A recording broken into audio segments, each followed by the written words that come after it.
Bonjour à tous et bienvenue à ce 22e épisode du podcast À la Coupe, saison 2 qui vous est présenté par la microbrasserie Le Caveau des Trois Pistoles pour votre bière hockey. N'oubliez pas de penser à la bière Lamont Minou à la Coupe.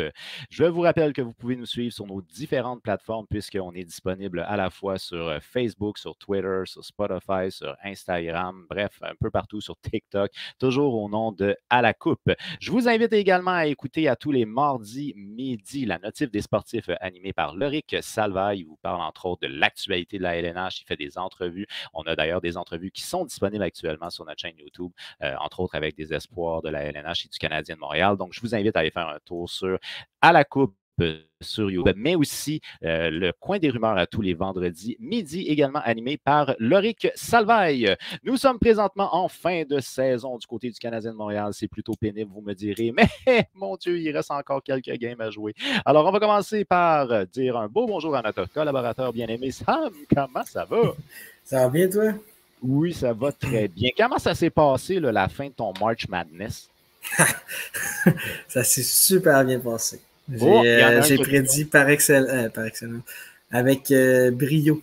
Je dirais, il y a 2 mois, j'ai mis 10$ sur l'Université du Connecticut et ils ont remporté tous leurs matchs. Visiblement, ils ont gagné le March Madness par plus de 10 points chaque match. Fait que c'est une domination en règle. De l'université qui était, c'est leur 5e championnat du March Madness, mais c'était pas une équipe qui était vue que dans les favoris. Ils étaient classés 4e dans leur conférence, mais très content d'avoir mis ça à ma première année que je suivais ça en plus. Fait que ça va me donner le goût de resuivre ça l'année prochaine. D'une manière un peu plus accrue. Écoute, moi, je vais te partager juste un élément de vie, là, mais j'ai écouté un match de la NBA. C'est très, très rare dans ma vie que j'ai fait ça. Puis là, c'est un match entre les 2 joueurs québécois qu'il y a actuellement dans la NBA, soit Dort et Mathurin. Donc, entre les Pacers et les Thunder. Il y en a 3. Boucher. Oui. Mais là, c'était juste ces 2-là. Oh, oui. Puis, ces 2 jeunes, semble-t-il, qui sont très prometteurs. Puis, honnêtement, le show était super. Là. Moi, j'ai adoré ça. Puis, ça a l'air que c'est 2 équipes qui sont jeunes et prometteuses. Fait que, en tout cas, pour moi, la NBA est assez intéressante à suivre. Ouais, oui, effectivement. Les Pacers d'Indiana qui sont remplis de jeunes joueurs entre 22 et 25 ans qui, ça promet, là, les gars vont prendre de l'âge, ils vont prendre de l'expérience, puis ils vont devenir meilleurs. Mais oui, le Thunder d'Oklahoma City aussi, qui sont très bons sur ces équipes à Lugansdor. Il a signé un contrat de 5 ans pour 87 millions aussi.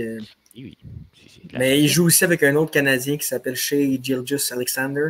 Lui, Dor, c'est le plus gros contrat d'un Canadien dans l'histoire de l'NBA, mais lui, il va le péter facilement parce que c'est un des joueurs étoiles. Il va l'exploser le record. Mais je trouvais ça le fun pareil parce que c'était 2 Québécois. Fait que, bref, j'étais curieux. 2 gars de Montréal en plus. Oui, 2 gars de Montréal en effet. C'est vraiment le fun de voir ça. Puis ça va faire grandir la popularité du basket au Québec. Puis peut-être qu'un jour, le Canadien va partager son amphithéâtre avec une équipe de la NBA. Qui sait? Il y a des investisseurs qui étaient intéressés. Mais je pense qu'on a plus de chances d'avoir l'équipe de basket que les expos.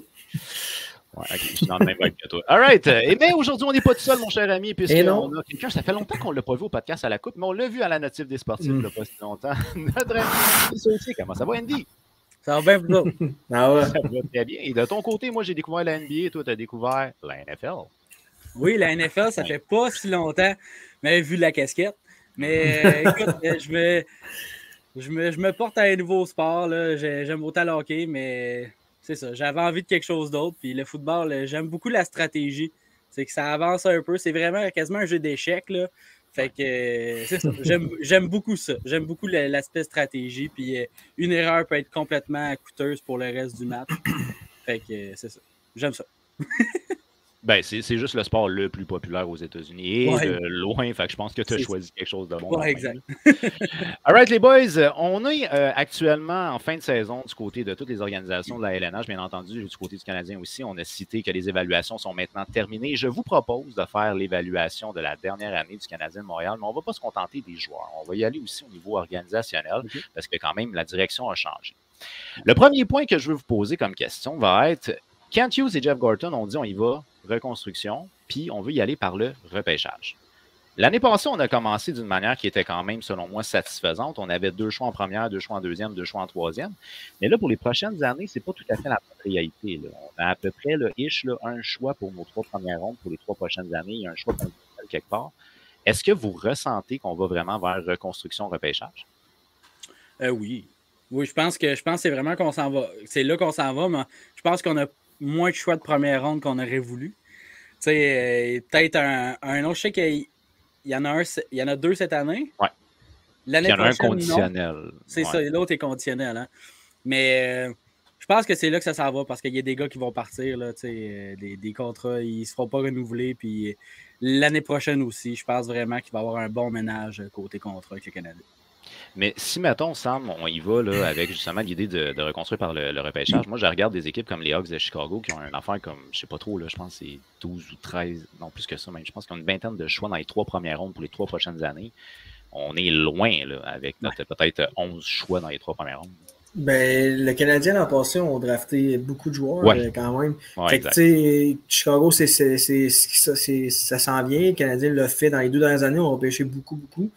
Puis on a bien beau, oui, repêcher les joueurs, mais c'est parce qu'à un moment donné, on peut pas signer tout le monde. Fait que à un moment donné, il faut que tu y ailles plus vers la qualité que la quantité. Je sais que la quantité est importante, mais je pense que la quantité, ils l'ont déjà. Fait que là, mais ils ont quand même 2 choix de première ronde cette année. Fait que je pense que la citation de Kent Hughes y aller avec le repêchage, c'est vrai. C'est bon. Mais là, rendu là, il faut que tu prennes les bons à cette heure. Parce que si tu. Dans une construction, quand tu te plantes avec tes choix, ça fait mal. Ouais. Oui, ça t'as pas tort. Écoute, tu peux pas te l'enlever, puis le développement aussi va être un sujet qu'on va parler un petit peu plus loin parce que c'était un des enjeux principaux. On va commencer avec un enjeu qui est peut-être le plus plat de la gang, mais c'est celui de la transparence au niveau de l'organisation.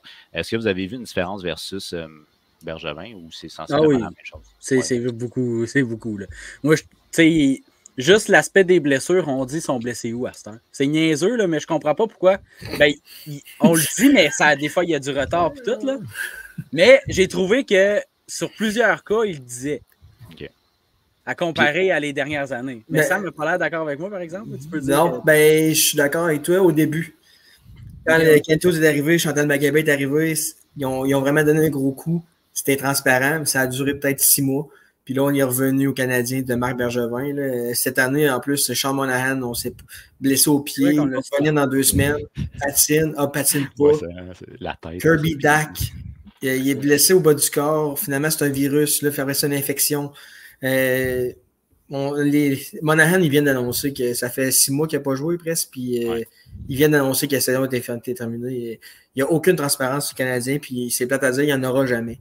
Parce qu'ils ont tout changé, tout le monde. Ils ont changé la personne des médias. Une personne qui était dans les médias avant en plus. Puis il n'y en a pas plus. Fait que s'il n'y en a pas là, il n'y en aura jamais, selon moi. Mais c'est correct. C'est eux qui décident, c'est eux les boss. Ben, tu sais, les exemples que moi j'avais retenus niveau transparence, c'était le fait qu'on parlait assez ouvertement de c'était quoi les besoins de l'organisation. Je me souviens, ben là, on est en début de saison. Jordan Harris, le Kent Hughes avait été clair, il dit le jeune me dit qu'il est prêt pour la LNH, c'est à lui de le prouver. Mais tu sais, il a dit ça quand même dans les médias. Puis là, récemment, on a Martin Saint-Louis qui dit ça, c'est pas une question pour moi, c'est une question pour Kent. Donc, je trouve qu'on identifie assez clairement qui est responsable de quoi et de quelle décision, ce qui n'était pas le cas avant. Oui, la citation de Martin Saint-Louis, je pense plus qu'il était fâché, puis c'était plus une pointe qu'il envoyait au DG plus que de la transparence, là, parce que c'était à propos de Sean Farrell, je pense. Exact. Puis je pense que Kent Hughes a poussé pour que Sean Farrell joue ce soir-là parce que sa famille était là, des affaires de même. Mais Martin Saint-Louis, je pense qu'il voulait au moins qu'il fasse une pratique avec, puis il n'y a pas eu, c'était pas le cas. Fait que c'est peut-être un peu mieux, mais je trouve qu'il y a beaucoup de travail à faire pareil sur la transparence. Maintenant, de ton côté, Andy, je vais te relancer toujours dans le même élément de la transparence. Bien entendu, on a des rumeurs qui durent depuis à peu près 6 mois pour Pierre-Luc Dubois à Montréal, comme quoi on serait intéressé, blablabla. Et là, récemment, on a Pierre Lebrun qui nous sort d'une source très, très, très, très fiable que le Canadien est prêt à laisser partir un choix de première ronde, celui des Panthers, pour un gars qui serait dans le même genre que Kirby Dach. Je pense que la transaction, s'il y a avec Dubois, elle commence probablement avec ce choix de première ronde-là. C'est assez clair. Oui, c'est évident. Puis... Mais tu sais, Pierre-Luc Dubois, ça doit faire 3 ans que les Canadiens vont le chercher dans 2 mois. Là. Fait que, tu sais, quand ça va être fait, je vais y croire si ça se fait, mais si Pierre-Luc Dubois s'en vient à Montréal, c'est sûr que c'est un choix de première ronde avec d'autres choix, puis un espoir quand même assez pas pire. Winnipeg, elles ne laisseront pas passer pour rien. Non, ça c'est sûr. Puis en même temps, je pense pas qu'on va donner un choix de première ronde pour n'importe qui. Non, puis Pierre-Luc Dubois, c'est un gars qui peut jouer sur ton premier trio. Pierre-Luc Dubois arrive, il joue sur le premier trio. À mon sens. Sam est moins d'accord. Suzuki, selon moi, il va être meilleur que Dubois, mais si t'as Dubois, c'est ta deuxième ligne, c'est un luxe. Fait que Dubois, moi je le dis depuis cette année. Moi, je l'ai vu, Pierre-Luc Dubois, j'ai vu des matchs, j'ai vu trois saisons de lui. Puis je me dis, le monde sont genre, ah ouais, mais regarde, je dis Pierre-Luc Dubois, c'est un excellent joueur. Puis si tu l'as comme deuxième centre avec Nick Suzuki comme premier, avec des alliés comme Caulfield, Dak, Slavkovski, s'il se développe comme il faut, ça reste que les Canadiens vont avoir un bon petit top 6 déjà en partant. Puis 2 centres qui sont capables de jouer les deux bords. Fait que ça, c'est un luxe. Non, c'est vrai. Moi, pas tout le monde qui voit ça comme ça. Là, mais... Ouais. Moi, dans mon optique, je l'avais que comme Dubois pourrait peut-être jouer à l'aile avec Suzuki et Caulfield. Ça ferait un trio assez dévastateur, je pense. Mais je suis d'accord avec toi. Les deux centres, ça serait 2 centres cet été pour des années. OK. Puis là, maintenant, on avait un autre coche qui était un autre coche à cocher et c'était l'idée de changer la mentalité au sein de l'organisation. Donc là, on voulait avoir une organisation qui était plus hargneuse, une organisation qui poussait plus. Bien entendu, on demande à Martin Saint-Louis de faire ce job-là. Est-ce que vous avez ressenti que l'organisation du Canadien, cette année, bien là, on va oublier peut-être les 2-3 derniers matchs, mais cette année, est-ce que c'était une équipe qui était plus hargneuse, plus travaillante que ce qu'on avait vu par le passé? Moi, je pense que oui. Moi, je pense que oui. Hein, c'est sûr que des fois, quand tu perds beaucoup, il y a le moral qui prend un coup. Mais je pense que le Canadien travaillait un peu plus.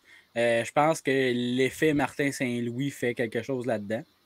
Mais moi, je pense que oui. Je pense que le Canadien travaillait un peu plus. Les résultats n'étaient pas là, mais des fois, le Canadien perdait, mais il y avait quand même eu de l'énergie, il y avait eu de l'effort. Moi, c'est ça que je veux voir. C'était pas à tous les matchs, mais il y a eu une amélioration de ce côté-là quand même. Puis de ton côté, Sam, si je te dis une citation qui ressemble à l'important, c'est pas tant de gagner, mais c'est de comment tu perds. Je veux dire, est-ce que c'est une bonne approche qu'on a? Je comprends l'idée de travailler acharné, mais au final, tu veux pas le W à la fin. Là? Non. Ouais. Ça, c'est Kent Hughes qui avait dit ça, je pense. Je pense que oui. À mi-saison, quelque chose de genre. Ouais, je pense que c'est bon, mais... moi, je pense que l'effet Martin Saint-Louis, c'est pas mal terminé. Là. Ça fait un bout. Ouais, mais au début, je pense qu'à mi-saison, on a vu qu'il y avait comme... il y a eu comme... on a vu comment je dirais bien ça? L'effet de se dissiper. Là. Ouais. Puis c'est sûr que là, dernièrement, c'est dégueulasse. Là. Mais je pense que Martin Saint-Louis va falloir à un moment donné, qu'il descende un peu son nuage, puis dire que, parce que là, on l'a vu qu'il était impatient avec les journalistes. Puis, tu sais, ça, c'est une saison que tout le monde n'a aucune attente. Ouais. Imaginez quand le Canadien va avoir de la pression. J'ai hâte de le voir avec la pression, parce que là, ça fait 1 an et demi qu'il est là. Pas de pression, pas rien. Sauf que là, à un moment donné, le monde va voir des résultats. Puis déjà là, on le voit, l'équipe travaille zéro. Les gars veulent juste s'en aller chez eux. Mais au final, comme Georges Larac disait aujourd'hui, il y a des gens qui payent les billets. Ben oui. Il y a des gens qui se déplacent partout au Québec qui ont encerclé la date, même si c'est contre les Red Wings des Détroits à la fin de la saison. Un minimum d'efforts serait le bienvenu. Hey, moi, j'imagine la game, c'était quoi? C'était contre les Hurricanes. Je pense qu'on a accordé 50 tirs. J'étais là. J'étais dans les estrades. Ouais, c'est ce game-là qu'on a accordé 50 tirs. Tu payes ton billet, je sais pas, moins 400-500$, puis t'as ça, c'est déprimant quelque chose d'horrible. Il n'y avait aucune chance de marquer. Puis déjà se faire blanchir, c'est plate, je sais que ça peut arriver. Mais là, ça fait 2 games qui n'ont pas marqué un but. Oui, c'est vrai. Fait que, mettons, t'es une équipe par 4-1, au moins t'as eu un but, tu dis, j'ai vécu le moment de la sirène, puis toute la célébration, mais là, 0, puis aucun effort. Puis on dirait que les joueurs s'en contrefoutent. Je trouve ça plate pour les gens. Puis je pense que oui, je comprends que les joueurs ne veulent pas se blesser, mais ça reste que je sais pas. C'est comme les fans qui payent ton salaire aussi. Fait que. En tout cas. Non, je comprends ton point, puis j'adhère dans le même sens. Là, en quelque part, tu veux avoir un bon show. Ensuite de ça, une des premières grosses décisions que l'organisation avait prises, c'était de nommer un capitaine. On a Nick Suzuki maintenant qui est capitaine depuis maintenant 1 an. On s'entend, c'est un jeune capitaine. Je pense que c'est normal qu'il ait besoin d'être épaulé par des vétérans. Mais est-ce que vous avez vu en lui l'étoffe d'un capitaine pour les années à venir? Je pense que oui. Je pense que oui. Vas-y. Je veux dire, puis Nick Suzuki, premièrement, c'est un des seuls gars qui a joué tous les matchs, je crois, cette année. Puis, non, c'est un jeune capitaine, c'est sûr qu'on ne s'attend pas à ce qu'il devienne Nathan McKinnon right now. Sauf que le gars a l'air d'être, c'est pas le leader le plus vocal, je pense, mais je crois qu'il est apprécié par ses coéquipiers, puis que c'est ça l'important. Mais c'est dans la chambre plus qu'on voit c'est quoi un vrai capitaine que sur la glace. Oui, on peut le voir sur la glace, mais l'important, c'est en dehors, dans le vestiaire, c'est-tu lui qui rassemble, c'est-tu lui qui va voir le gars qui a besoin d'aide, ou c'est ça un capitaine, selon moi. Ça, j'ai un point d'interrogation, parce que je me souviens que quand Gurianov est arrivé, il a shaké à la main vite, il est parti. Mais ça, là, moi, j'ai un bémol là-dessus. Moi, je pense que cette affaire-là a été... Les gars sont arrivés, ils se sont présentés à Gurianov. La présentation a été faite. Là, les médias ont dit « Hey, nouveau joueur, on va faire comme si c'était la première fois que tu le vois. On va le filmer, tu vas y serrer à la main. » Moi, je pense que c'est de même que ça s'est fait. Parce que tout le monde était comme, on serre la main, comme si, je sais pas si tu vois où ce que je vais en venir, mais là, c'était juste tout le monde se serrait à la main, personne ne disait rien, comme si, moi, je suis sûr qu'ils s'avaient déjà vu avant. Là. Je sais pas. Non, mais moi, c'est ma vraie théorie. Je pense vraiment que c'était tellement awkward comme vidéo que j'ai l'impression que c'était une vidéo qui avait été refait ou genre, ils s'avaient déjà vu, puis là, ils ont été obligés de se représenter une autre fois. Comme... Tu comprends-tu ce que je comprends. Moi, j'ai trouvé ça awkward un peu comme vidéo. Fait que moi, je pense que ce serait la seule explication que j'aurais, mais tu sais, encore là, on sait pas. Je suis sûr qu'ils se sont déjà vus. Moi, j'ai pas vu vidéo en question. Fait que je sais pas, mais si je l'ai pas entendu parler et je l'ai pas vu sur Twitter, c'est parce que ça n'a pas dû faire une grosse polémique. Ouais. Mais anyway, je jugerais pas un capitaine sur une poignée de main d'un gars sur Twitter qui a filmé ça, un journaliste.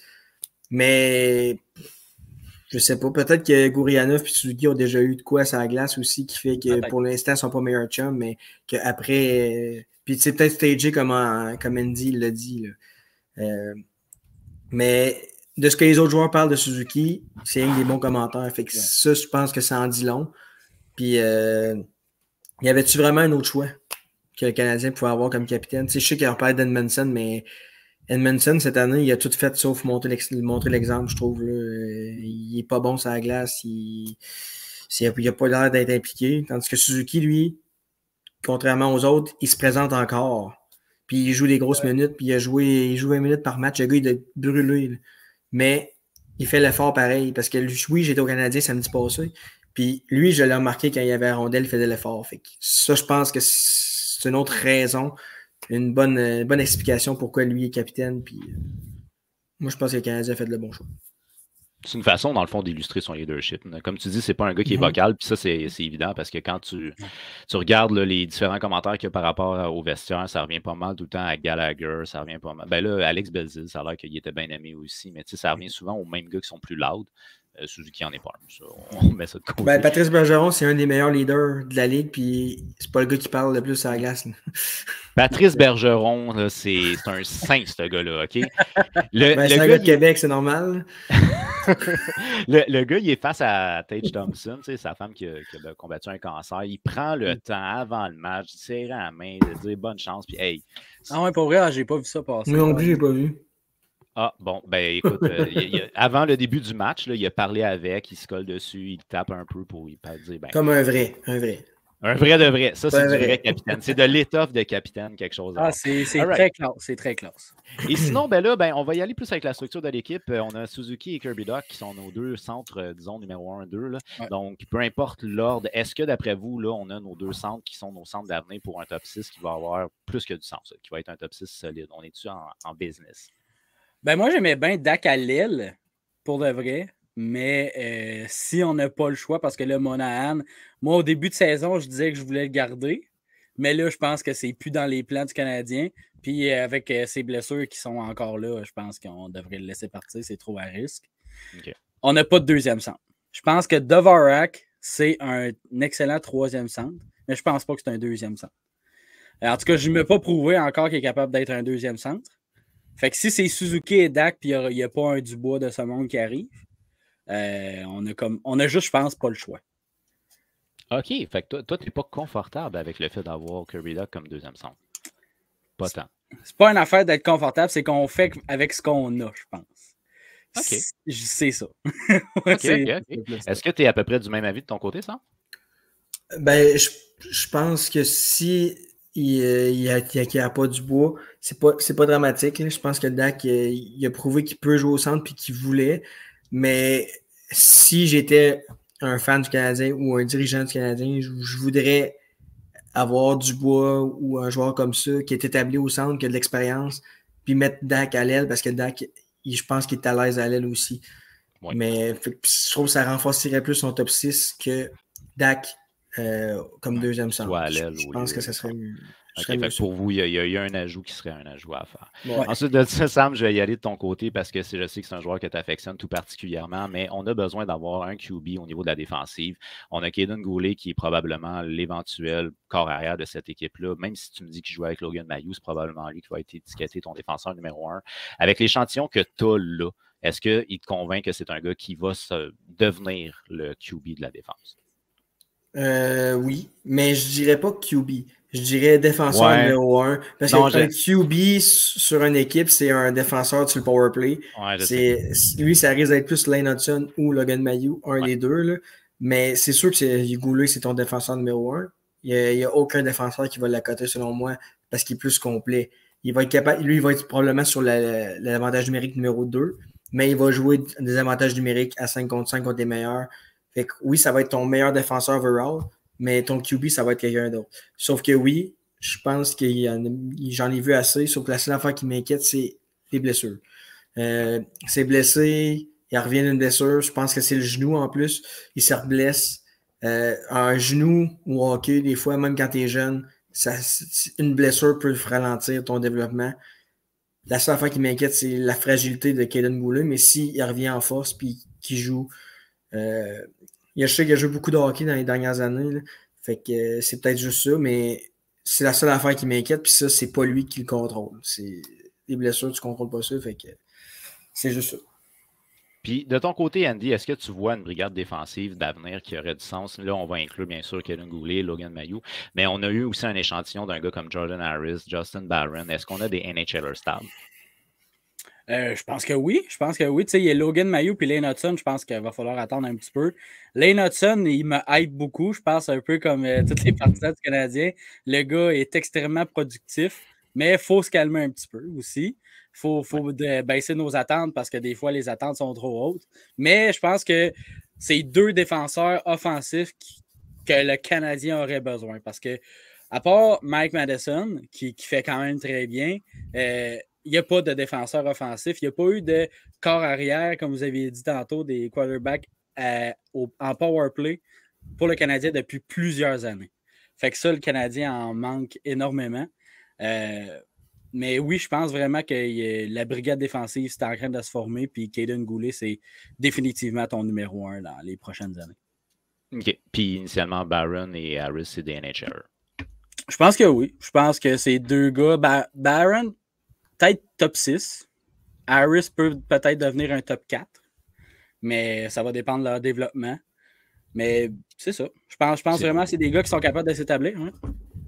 C'est des défenseurs qui peuvent jouer à droite ou sinon carrément droitier. C'est pour ça que c'est assez important pour moi qu'ils soient NHLers. All right. Fait qu'on a fait le tour pour ce qui est du Canadien de Montréal, bien entendu. On ne parlera pas trop de Kaden Primo parce qu'on a encore de la formation de son côté à lui.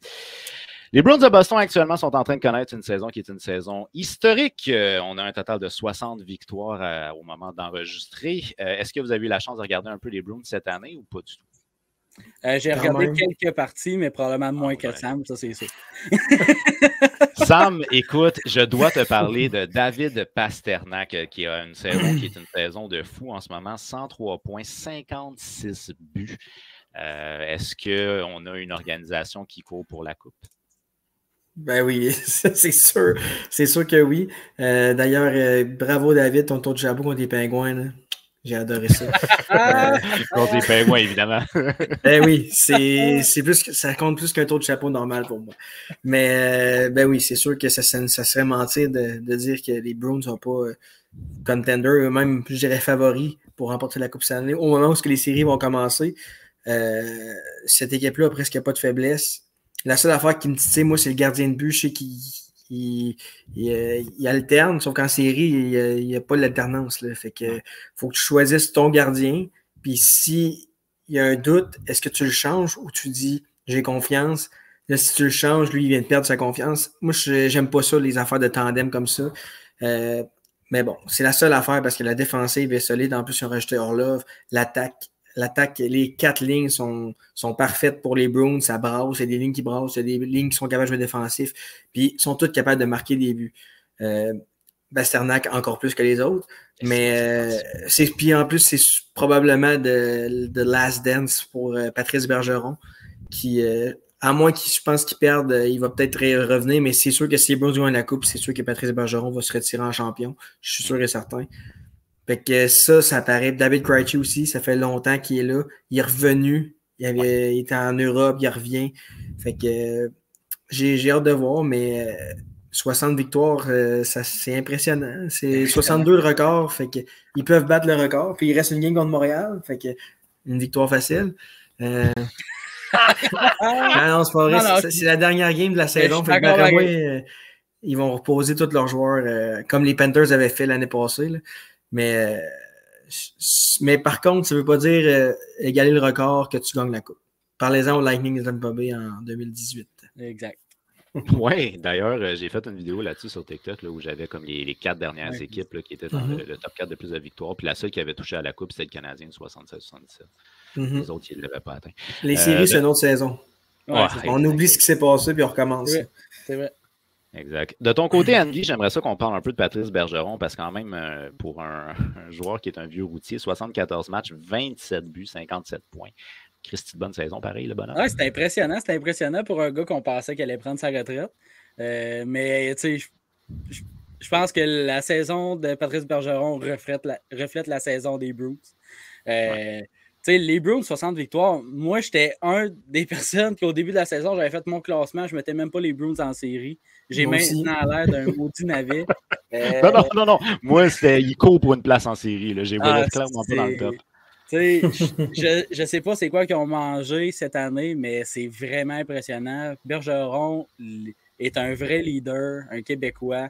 Ce gars-là, c'est une légende. Il prend sa retraite, il rentre au temple de la renommée. C'est un des meilleurs joueurs défensifs qu'il y a eu aussi. Écoute, Patrice Bergeron, c'est un excellent joueur, puis je lui souhaite une autre coupe malgré que c'est les Bruins. OK, on sent le partisan du Canadien là-dedans. Ouais. All right. Andy, je vais me tourner vers toi parce que là, Sam en a parlé un petit peu, mais quand même, on a une tenue exemplaire des gardiens de but. Linus Ullmark en 47 matchs, 1,90, 937 d'efficacité. Swayman en 33 matchs, 919 d'efficacité. Toi, tu te sens-tu en confiance avec ce tandem-là pour les playoffs? Mais je te dirais que je suis du même avis que Sam. Quand tu rentres en série, il faut que tu aies ton homme de confiance. Puis c'est ça. Je pense que les Bruins n'auront pas le choix de choisir. Mais c'est ça. Je ne verrais pas alterner en playoff. Ça serait un petit peu bizarre, je trouve. Mais c'est ça. Je pense que les Bruins ont besoin de prendre un choix. Puis je sais pas, ce serait quoi ton choix, Sam? Mettons, c'est sûr que ça va être Ullmark. Moi tout. Okay. Ben non, mais c'est sûr que ça va être ça parce qu'il y a les meilleures statistiques. C'est le gars qui a le plus d'expérience. C'est le gars qui est le plus solide, mais ça reste que Swayman n'est pas mauvais pantoute. Mais si maintenant Ullmark, je sais pas, il perd la game 5-1 la première, puis il a accordé 2 mauvais buts, c'est là que ça. S'ils mettent Swayman, mais Swayman va avoir de la pression parce qu'il dit là, ils m'ont pris. S'ils ne reviennent pas, puis ils reconnaissent d'autres. Moi, c'est pour ça que j'aime pas ça. Mais c'est sûr que c'est Ullmark qui commence. Tu peux pas le mettre. Je suis même avis. Est-ce que vous vous souvenez l'année passée, parce qu'il me semble de souvenir que c'était Swayman qui avait fait tous les matchs des playoffs, non? Oui. Okay. Ben, c'est Swayman, tous les matchs, il avait perdu la première ronde. Fait que, mais même les défaites, même, il revenait, il me semble. Oh, oui, c'est Swayman qui était là. OK, c'est ça. Probablement qu'ils vont faire la même chose cette année. S'ils commencent avec une marque, I guess. Ils vont continuer. Ouais, mais l'année passée, il n'y avait pas eu de contre-performance. Mais en fait, je ne sais pas s'il y avait Ullmark qui avait gardé les buts, mais je me rappelle c'est Swayman qui avait fini. Oui, mais il me semble que non. C'est sûr, parce que je me rappelle qu'ils ont perdu contre les Hurricanes. Mais c'était Swayman qui avait fini. Je ne sais pas si c'est lui qui avait commencé, par contre, mais je sais que c'est lui qui avait fini. Mais cette année, Ullmark a des statistiques incroyables, le meilleur pourcentage d'arrêt et tout. Fait que c'est sûr qu'ils vont commencer avec lui. Mais. Mon point à moi était surtout que je pense qu'ils vont faire ce que vous proposez. Là. Ils vont avoir un gardien de but qui va être identifié comme étant partant. Là. Okay. Tout le marque. Mais là, j'ai pas les statistiques de playoff. Mais en tout cas, il me semble de mémoire que c'était juste lui qui l'avait fait. All right. Fait que là, on va se faire un petit topo sur les Sénateurs d'Ottawa parce que notre ami Phil Sands est avec nous aujourd'hui. Phil, comment ça va? Ben moi, ça va super bien, vous autres, les boys. Ça va? Ça va bien, ça va bien. Très bien. Écoute, Phil, c'est plus vraiment une course, là, mais on est encore là. Okay, on est encore là. Pas éliminé. Le gars, il croit. Là. Faut toujours croire. Puis Ferguson, comment ça s'est passé dernièrement? Il n'a pas joué, mais regarde, il y a comme, tu sais, je t'ai dit qu'il est tombé malade après le match. Je ne sais pas s'il y a eu d'autres choses, mais on n'a pas entendu parler. Ah, bon, OK, all right. Il est mort. Fait, comment ça se passe du côté des Sénateurs d'Ottawa, mon cher? Ben, ça se passe so-so. Tu sais, depuis la défaite contre Columbus, je pense que Sam t'a dû regarder le match. C'était une défaite qui faisait quand même assez mal. On savait que les chances étaient déjà assez minces. Mais là, de perdre contre Columbus en prolongation, ça rajoute un petit... elle n'était pas le fun. Elle n'était pas le fun à avoir, cette défaite-là. Mais là, une des choses que je voulais parler, une des choses que les Sens ont eu toute l'année, c'est des blessures, on le sait. Hier, contre la Caroline, les Sens ont joué un super bon match. D'habitude, contre les Hurricanes, ils ne sont pas capables de scorer, encore moins quand ils jouent en Caroline. Ils ont réussi à les amener en fin de prolongation. Je trouve que c'était une super bonne performance sans nos 3 meilleurs défenseurs, puis avec notre 7e gardien. C'était Levi Merlinen qui faisait son premier départ dans la LNH, son premier de la saison aussi. Notre 7e gardien a commencé. Il jouait son équipe en Finlande, je suis pas mal sûr qu'il venait de se faire éliminer. Lui, il pensait que sa saison était finie. Finalement, il signe un contrat, il s'en vient à Belleville. Il joue son premier match, il fait un blanchissage. Le lendemain, il est dans la LNH sur le banc. Puis 2 jours après, il joue contre une des meilleures équipes de la Ligue. Ça a dû être mongol comme quelques semaines pour lui. Mais il a été quand même une performance solide. Là, il y a eu 34 arrêts, un pourcentage d'efficacité de 0.919, c'est ça, avec 34 arrêts sur 37 tirs. Je trouve qu'il y a eu un super bon match. Il n'avait pas l'air nerveux, il avait l'air quand même calme, il faisait ses arrêts, tout avait l'air de bien se passer. Puis en prolongation, c'est une erreur défensive. C'est Martin Nietzsche qui est arrivé. Il volait, il allait tellement vite dans le centre de la glace. Nos défenseurs se sont séparés. Il l'a mis top net, il n'y avait rien à faire. Très content de sa performance. Puis surtout, quand tu es un gardien, il a laissé Kotkaniemi scorer le premier but après genre 1 minute 45, ça peut vraiment ébranler ta confiance. Là, comme un de tes premiers tirs, c'est un de tes premiers qui rentre dans ton premier match. Donc, ça peut être stressant, surtout dans une atmosphère aussi bruyante qu'en Caroline. Mais il a gardé son calme, il a fait sa job, puis quand même super content de sa performance. OK, fait que t'as des gardiens qui débutent LNH qui sont solides, toi? Ben, on dirait que toute l'année, c'est ça. À chaque fois, on dirait qu'un gardien arrive, il est bon, mais là, on a vu que Mads Søgaard, des fois, la confiance, la défensive devient un peu moins bonne, les performances descendent un peu. Mais avec lui, j'espère que ça reste. Je ne sais pas si les Sens vont le commencer en playoff, là, mais on verra bien. OK. Qu'est-ce qu'il fait quoi, voilà? C'est genre les Sens de Belleville, mais même encore là, ils sont pas en playoff. Ils sont pas là non plus. Mais non, regarde, je pense qu'on est un petit peu en bas de 0,1% de chance de les faire. En autant qu'ils sont pas éliminés, il faut garder là. Exactement. On va y croire. Mathématiquement parlant, vous êtes encore dedans. C'est ça. On est où est-ce qu'on voulait être là, en ce moment. Ce qu'on demandait avant que la saison commence, c'est pas nécessairement de faire les séries, mais de jouer des matchs importants jusqu'à la fin. Puis en ce moment, on est le 5 avril, pas encore éliminé. C'est exactement ce qu'on demandait. On a vu une bonne progression de plusieurs joueurs. Puis évidemment, il y a eu beaucoup de blessures cette saison. En ce moment, on est sans Travis Hamonic, un grand leader, un grand gars qui joue sur le désavantage numérique, qui bloque des tirs. Thomas Chabot, qui était pas mal notre défenseur numéro 1. Puis Jacob Chychrun. Yves, tu m'en avais parlé, c'est peut-être ce qui t'inquiétait un peu de Jacob Chychrun. Ça a pas pris longtemps avant qu'il se blesse pour 2-3 semaines. J'espère que ça ne va pas continuer. Mais on a eu beaucoup de blessures. On a été sans Josh Norris toute la saison. Puis on est exactement où est-ce qu'on veut être. C'est sûr que des fois, il y a des frustrations à cause qu'on regarde le système de DJ Smith. Puis c'est facile à dire avant la saison qu'on veut jouer des matchs importants, mais c'est aussi normal qu'à la fin de la saison, on soit frustré de ne pas être dans les séries parce qu'on y a cru quand même longtemps.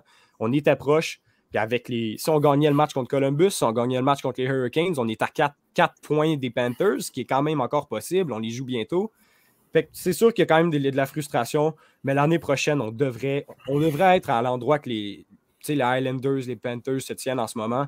Une saison complète de Josh Norris, on croise les doigts, et de Jacob Chychrun aussi, qui va être là dès le début de la saison. Ça devrait être quand même mieux. On espère aussi avec un nouvel entraîneur derrière le banc et peut-être un nouveau gardien, parce que Cam Talbot, ça n'a pas été facile ces temps-ci. Non, il a été blessé une couple de shots, lui aussi. Oui, mais en plus, c'est ses performances. Le contre Columbus, c'était 2 buts sur ses 2 premiers tirs, puis il y en avait beaucoup. Tu sais, c'est vraiment des tirs qui voient bien, mais ça y passe au travers direct.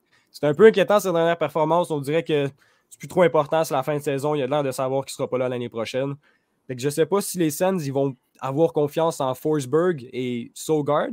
Je ne sais pas si c'est exactement le tandem qui peut t'amener en série ou ils vont aller explorer le marché des agents libres pour trouver un bon gardien. Je ne sais pas exactement qui est disponible, mais ça va être quelque chose à surveiller cet été.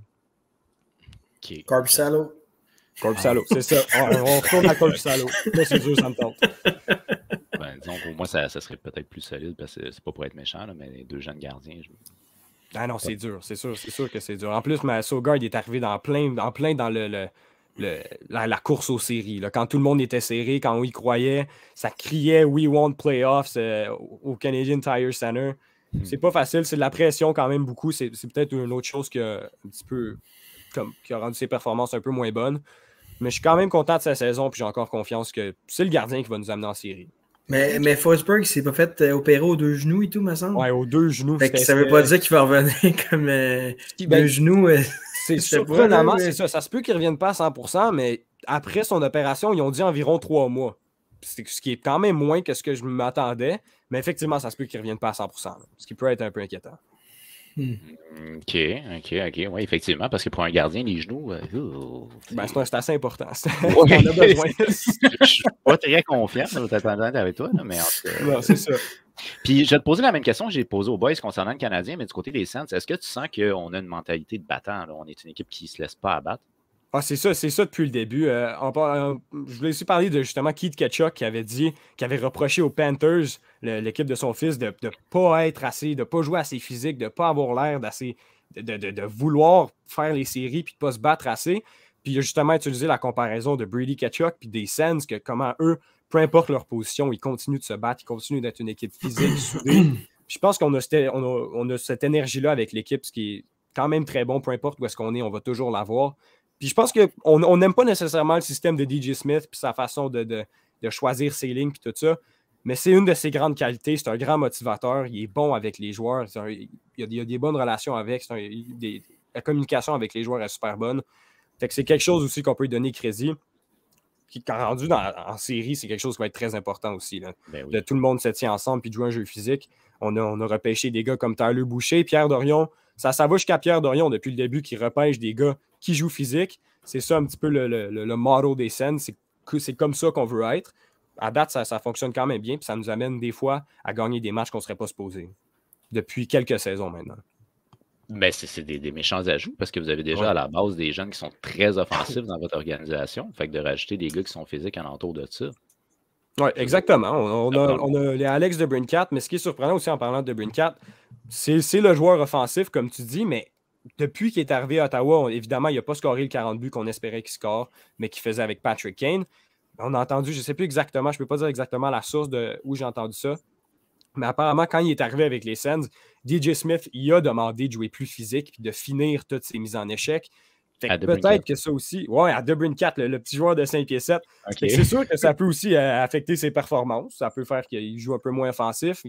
Tu dépenses un peu plus d'énergie, veux pas, quand tu frappes pas mal tout le monde et tu finis toutes tes mises en échec. DJ Smith, il aime ça. À date, ça fonctionne quand même bien. Mais c'est ça. C'est un gars comme DeBrincat qu'on s'y attend pas. Je sais pas s'il a appris à se battre aussi, parce que je sais pas si vous l'avez vu se battre contre les Flyers. Hein? Non, si vous n'avez pas vu ça, il faut que vous allez voir ça. C'est surpris, je le sais. Contre les Flyers, les deux, ils droppent les gants, puis je te jure, j'ai jamais vu. Il est 5 pieds 7, mais il se bat comme s'il est 7 pieds 5. Là. C'était impressionnant. Il frappait, puis il réussissait tout. Là. Il était en feu. Il était meilleur que Austin Watson, que c'est pratiquement sa seule job en ce moment. Oh my God. Alors, je vous dis, ça vaut la peine. Ça vaut la peine. C'est bon, ça. Je m'attendais pas à ça. Ouais, moi non plus. Pas Après ça, il est allé sur le banc de pénalité, puis on dirait que chaque joueur s'est pris une de ses pièces d'équipement pour avoir toute une excuse d'aller le voir. Ils aller voir tout content. Ils ont dit c'est ça. Non, je m'attendais pas. OK. Fait qu'on a quand même, on a un bel esprit d'équipe, on a une belle unité, puis d'après toi, le leadership s'opère bien aussi avec un gars comme Brady Tkachuk, mais aussi avec Claude Giroux. On est une équipe qui a une bonne identité pour pouvoir, l'année prochaine, combattre peut-être plus.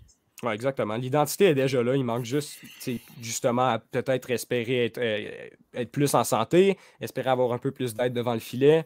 Mais l'identité est là, puis c'est ça qui va nous amener loin. Nos leaders, là, Claude Giroux, on le voit des fois, c'est juste, il nous montre un petit clip. L'autre fois, c'était Stutz-là qui était assis sur le banc, qui était frustré. Il était visiblement frustré. Il chialait sur on ne sait pas quoi. Puis c'est Giroux qui le regardait, puis qui parlait, puis qui se retournait avec un sourire. Puis Stutz-là, il le rit un petit peu. On voit plein de petits moments différents où est-ce qu'il agit comme un leader, puis il montre comment son expérience peut venir aider l'équipe. Il a fait ça toute la saison. C'est un ajout incroyable. Puis en plus de ça, il est presque à 1 point par match. Il a amené, selon moi, plus que ce qu'on s'attendait. Il n'a pas l'air de régresser avec son âge, ce qui est exactement ce qu'on veut voir, parce qu'on a 2 autres saisons avec Giroux. Il serait quand même le fun à voir en série. Oui, en effet. Puis je te dirais peut-être, puis c'est une pierre que je lance de même, mais tu sais, vu qu'il jouait avec les Flyers, il était peut-être habitué à ce genre d'identité-là de frapper, lui, tandis qu'un gars comme DeBrincat qui était peut-être moins habitué à ce style-là. Oui, c'est sûr. DeBrincat, je peux presque te garantir que son entraîneur, il ne demandait pas de frapper. Quand tu fais 40 buts, tu n'as pas le goût d'y demander de dépenser plus d'énergie. En effet. Moi, je pense justement pour DeBrincat, c'est un mélange de ça, mais aussi, il ne joue plus avec Patrick Kane. On connaît Patrick Kane. C'est un pas pire fabricant de jeu. Il fait des belles passes. Je pense que. Ben, il est correct. Il est correct. On sait c'est qui Patrick Kane. Mais c'est ça. On pensait au début, on se disait, on lui va donner une couple de semaines, peut-être 1 ou 2 mois pour essayer de s'habituer. Peut-être que ça prend une saison. C'est pas pareil pour tous les joueurs. Il y en a que ça leur prend beaucoup plus de temps que d'autres à s'habituer. Mais là, reste à voir quel contrat qu'il va signer pour voir s'il aura le temps de s'habituer avec l'équipe. Oui, en effet. Puis là, on regarde de quoi là, pour la dernière semaine, niche et demie qui reste là? On regarde à continuer. Moi, je regarde surtout les jeunes joueurs, justement, comme Merlinen. J'espère qu'on va lui donner plus de matchs. J'ai plus trop envie de voir Cam Talbot jusqu'à la fin de la saison parce que, justement, s'il n'est pas là l'année prochaine, je trouve que ça ne sert à rien. C'est une parfaite opportunité d'utiliser des jeunes gardiens comme Merlinen. On peut remettre Saugaard pour quelques matchs.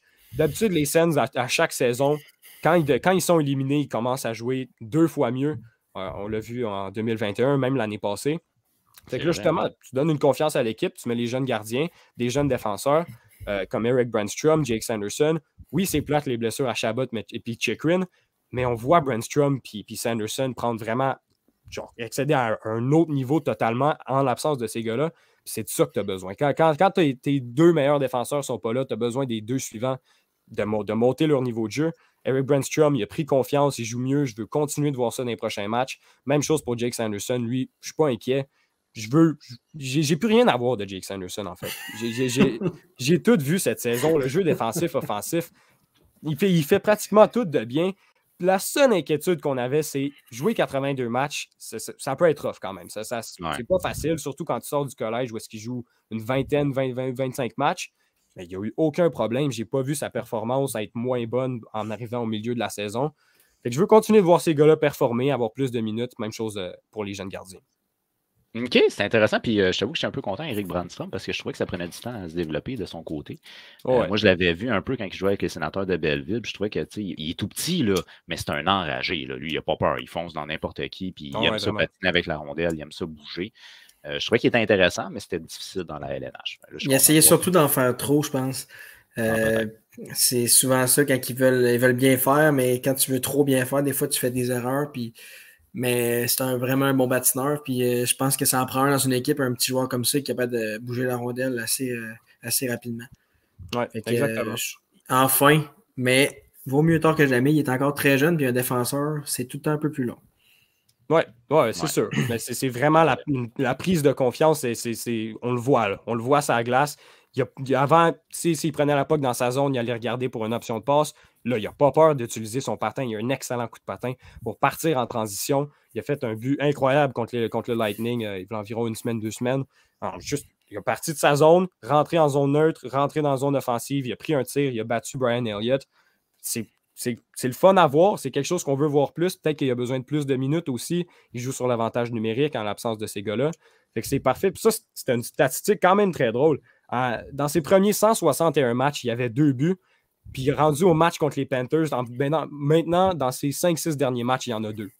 Fait que c'est quand même, c'est 2 buts, c'est juste 2 buts. Ouais, c'est autant que dans 160 matchs avant. Ouais, il y a peut-être quelque chose qui a évolué de son côté. On l'a avant un an, on voulait voir sa progression, puis on l'a vu. Bon. Et avant que tu nous quittes, je suis curieux de savoir, tu vas suivre qui pendant les séries? Je ne sais pas exactement qui je vais suivre. Je suis tout le temps les Leafs. Je ne peux pas m'en empêcher. Wow, ça, je m'attendais pas. Non, mais je les regarde pour perdre. Inquiète-toi pas. J'ai des amis fans des Leafs. J'ai tellement de monde à rire avec eux, surtout rire d'eux.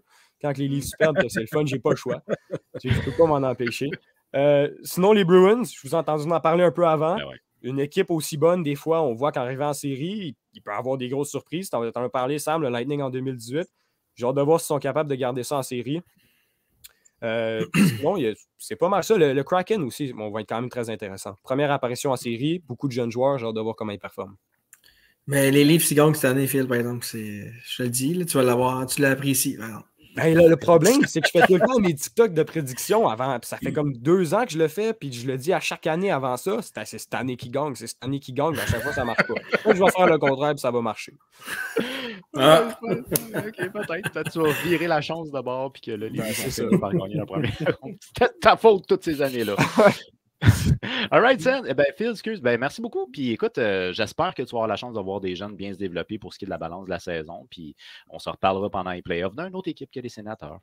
L'année prochaine, on se parlera des playoffs des Sens. Je suis pas inquiet. Ouais. À l'année prochaine. Exactement. Bonne soirée, le Phil. Salut, boys. Salut. Avant qu'on se quitte, les boys, j'aimerais ça qu'on touche un petit mot quand même d'un gardien de but québécois qui a retenu énormément l'attention. C'est un petit 2 matchs qu'il a joué jusqu'à date, mais c'est un gardien de but qui vient de loin. Je parle de. Je ne sais pas, est-ce qu'on le dit en français? Est-ce que c'est Devon Levi ou c'est Devon? Levi. C'est Levi, OK. Donc, je pense que c'est un anglophone de. Je ne sais pas. Je ne sais pas de quel quartier qui. Oui, je pense qu'il parle un peu français, mais ça reste que. Il vient certainement d'un quartier anglophone de Montréal. Je ne sais pas c'est lequel, mais. J'ai vu Dollard des Ormeaux, mais je ne sais pas à quel point c'est anglophone. Je connais 2 joueurs de hockey de Dollard des Ormeaux qui ont joué pour le Junior 3 au Magny, puis c'est des anglophones. Fait que... Ah, bon, OK, bon. Fait que ça arrête à la base, c'est un anglophone. Alors, dans son cas, à lui, là, écoute, je suis un peu moins familier. Il a joué au niveau junior ici au Canada. Je sais pas. Il n'a pas joué de Lac-Saint-Louis, me semble, une affaire de même. Écoute, j'ai vu qu'il a joué comme l'équivalent de junior ou quoi de même. En tout cas, bref, en attendant qu'il aille dans la NCAA, c'est un choix de 7e ronde en plus de ça. Je pense que c'était les Panthers. Ouais, il était dans une transaction. Là, oui, c'est ça. J'ai oublié de noter c'était quelle transaction, mais enfin bref. Un choix très tardif de 7e ronde qui rentre dans la LNH. Le jeune a retenu l'attention pour les bonnes raisons. 2 matchs, 1,98, 942 avec les Sabres de Buffalo. Andy, est-ce que tu as eu la chance d'avoir 2-3 highlights? Oui, j'ai vu les highlights. J'ai pas regardé les games, malheureusement. Sam doit les avoir vus, par exemple. Malheureusement, hier, je travaillais, fait que j'ai pas pu. Mais je la suivais parce que je veux que les Panthers fassent les séries. Fait que j'ai vu que c'était contre les Panthers. Il a joué contre une équipe qui l'a repêché aussi. Fait que. Hein? Bon, oui, c'est ça, contre des Pingouins. C'est à cause des Pingouins, OK. Effectivement. Mais oui, le gars, il a été vraiment, vraiment solide à ces 2 matchs, puis il était très, très calme devant le filet. Ouais. J'ai été impressionné par ses performances. Honnêtement, le gars, on dirait que ça fait 10 ans qu'il est dans la ligue. C'est le fun à voir. C'est le fun d'avoir un jeune gardien, en plus, un jeune gardien du Québec. C'est le fun. J'ai hâte de voir la suite pour lui, mais les Sabres peuvent avoir trouvé leur gardien pour l'avenir. Je trouve ça tellement hallucinant. Moi, c'est son histoire que je trouve folle parce qu'il n'a pas joué au plus haut niveau junior ici au Canada. Après ça, il a été joué. Je pense que c'est la NCAA, là, c'est le H-East. Moi, c'est ça, c'est la NCAA. Northeastern. Parce que lui, il voulait. Oh, vas-y. Je me demande si c'est pas la même université qu'Aiden Primo, mais je sais pas. Mais il me semble que c'est une affaire Eastern, Caden Primo aussi. Lui, c'est Northeastern. Je suis en train de regarder pour Caden Primo. Oui, exactement la même université que Caden Primo. Ah, OK. Ouais, puis c'est quand même une université qui joue dans une bonne division. Fait que il y a des stats incroyables là-bas. Ben oui, 933 à sa première année, 952 à sa deuxième année. Oui, il a joué aussi avec Team Canada.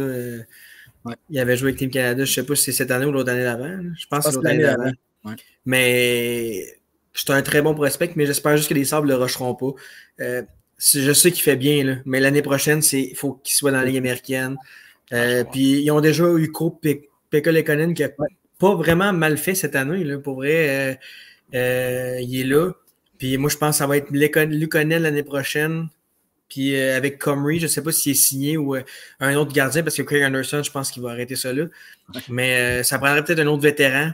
Peut-être un Cam Talbot. Je dirais ça comme deuxième pour 1 an. Puis après ça, Levi, si ça a bien été dans la Ligue américaine, là, tu peux l'envoyer dans la Ligue nationale. Mais c'est pas parce que Biego a bien gardé 2 matchs que. Non, c'est moi, je pense qu'un gardien, il faut que ça passe dans la Ligue américaine. Oui. Askarov est dans la Ligue américaine présentement.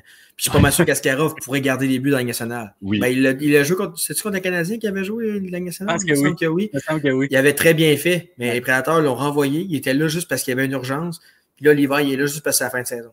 Mais c'est trop de pression pour surtout à Buffalo qui sont déjà tannés de ne pas faire les séries. L'an prochain, il faut qu'ils fassent les séries. Fait que je le mettrai dans la Ligue américaine. Rochester ont un très bon club en plus. Ils ont des bons jeunes aussi. Coolidge est là, va risque d'être là. Peut-être un push pour les séries. Même cette année, mais je ne sais pas si c'est éligible cette année, la Ligue américaine. Peut-être pas à cause de son année, sa date de signature. Dobes, il n'est pas éligible à jouer dans la Ligue nationale à cause qu'il a signé trop tard. Okay. Mais l'hiver, je ne sais pas si lui il peut parce que je te dis, les affaires d'NCA, c'est compliqué. Ouais, c'est compliqué. Mais Dobes, je pense qu'il va jouer, il va gauler pour le Rocket probablement en fin de semaine, je pense. Ah, ça se peut. Hey, là, tu viens de me perdre. Tu dis, Dobes ne peut pas jouer dans la Ligue américaine, mais il va jouer cette semaine. Il ne peut pas jouer en Ligue nationale. Il va jouer dans la Ligue nationale, ok. Mais en tout cas, il pratique avec le Rocket, je l'ai vu cette semaine. Fait que, mais le Primo, il est à Montréal. Fait que... Je veux pas trop pousser, mais il me semble que quand la NCAA, quand les gars, ils signent et qu'ils jouent en fin d'année LNH, je pense que ça brûle une année de contrat. Je pense que c'est pour ça. Oui, exactement. Mais je pense j'ai entendu... Tu parles de Dobes ou de Levi? Mais si Levi peut jouer dans la Ligue nationale, je pense qu'il peut jouer dans la Ligue américaine. Ouais, mais il me semble que Dobes ne peut pas jouer pour le Canadien cette année à cause qu'il a signé son contrat trop tard. C'est ce que j'ai entendu hier à la radio, mais je ne sais pas s'il peut jouer pour le Rocket. Oui. Mais on s'entend que pour le Rocket, la prochaine game, c'est la game la plus importante de l'année. Fait que d'ailleurs, ils vont faire gauler Kaden Primo.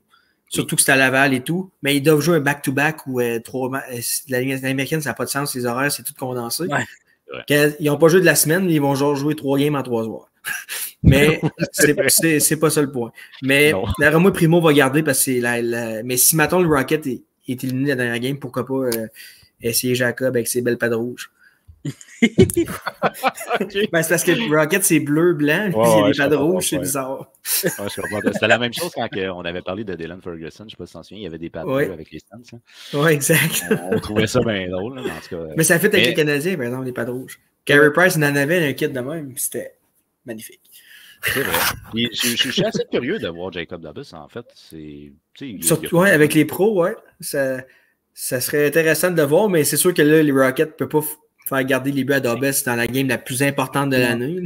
Ça serait mettons qu'il se plante, il aurait l'air un peu innocent. Ouais. Ça serait solide. Là. Puis si je me trompe pas, je pense qu'en ce moment, ils sont genre le dernier spot en playoff pour la division. Oui, ils sont à 3, sont à 60. En tout cas, moi, c'est parce que je le sais, parce que les Monsters de Cleveland, c'est l'équipe qui. C'est soit les Monsters ou le Rocket. Puis les Monsters, c'est le début de la tête. C'est sûr que moi, j'aimerais ça qu'ils prennent la place parce que je veux que les jeunes poussent.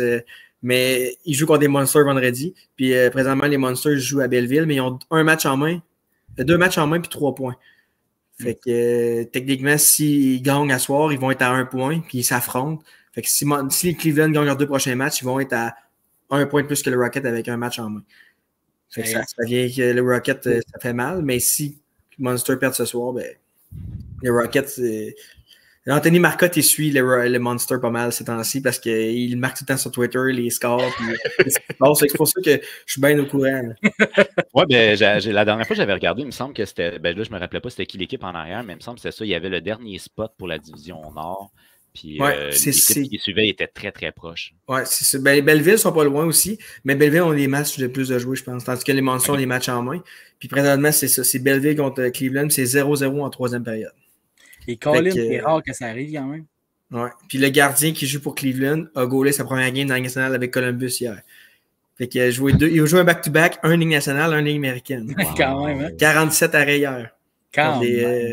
Parouette, oui, j'ai vu passer ça. Jet Breeze. Je tiens à préciser, c'est avant hier, puisque ça va être diffusé jeudi. Mais ton gardien, je pense qu'il fait partie des gardiens qui a fait le plus d'arrêts à son premier match LNH de l'histoire. Il est dans le top, oui, j'ai vu ça. Je ne sais pas si c'est Ligue nationale ou les Blue Jackets. Il me semble que c'est LNH, parce qu'il me semble que j'avais vu le gars des sénateurs Ferguson. Ouais, puis Mandolesi ne doit pas être loin aussi, le gars des Sens aussi. Ça doit être Mandolesi que j'ai vu d'abord, parce qu'il y avait juste un gars des Sens. Ok, ben c'est un des deux. C'est Mandolesi ou Ferguson, c'est sûr. Mais le gars, il vient de Toronto, dans le fond, il vient de Brampton, je pense. C'est en banlieue, genre, proche. Okay. Fait qu'ils ont fait jouer son match dans le national hier. Puis là, Belleville, c'est en Ontario, fait qu'il a continué. Puis il va jouer à Laval. C'est quand même. Mais deux back-to-back, un Ligue nationale, une Ligue américaine, ça va être quand même. C'est rare que ça arrive, je pense. Non, ça doit. Ça doit. Ouais. Mais l'adrénaline doit être vraiment solide. Fait que d'après moi, le gars, il va. Oh oui, je suis confiant. Il a joué à un niveau plus élevé hier, un niveau un petit peu plus faible aujourd'hui. Ouais. Ben, je te le souhaite pas, par contre, parce que moi, étant partisan du Rocket, je te souhaite pas. Mais tant mieux s'il s'adapte bien de ton côté. All right, les boys. Ben, écoutez, un grand merci pour ce petit compte-rendu de cette semaine. Bien entendu, on va se tenir au courant parce que là, bon, éventuellement, on va voir le début des séries. Je tiens à rappeler pour les gens à la maison que vous avez parlé de la série qui va opposer les Maple Leafs contre le Lightning de Tampa Bay lors de la notif des sportifs de mardi qui est disponible sur YouTube. Ouais. Alors, si jamais vous voulez aller voir un peu c'était quoi le topo par rapport à cette série-là, ben, je vous invite sur YouTube à la coupe. Alors, les boys, un très grand merci d'avoir été là. Je vous souhaite une belle fin de soirée, puis on s'en reparle très bientôt. Yes, à toi aussi. Bye. Salut, madame. Pour vous à la maison, je tiens à vous rappeler que cet épisode-là va être disponible en rediffusion cette fin de semaine. Il sera disponible sur YouTube ainsi que sur Spotify. Vous pouvez nous suivre sur nos différentes plateformes puisqu'on est sur Twitter, sur Instagram, sur Facebook, sur TikTok, sur Spotify, sur Facebook. Bref, on est un peu partout, toujours au nom de À la Coupe. Je vous dis un très grand merci d'avoir été là et on se revoit très bientôt. D'ici là, prenez soin de vous. Bye bye.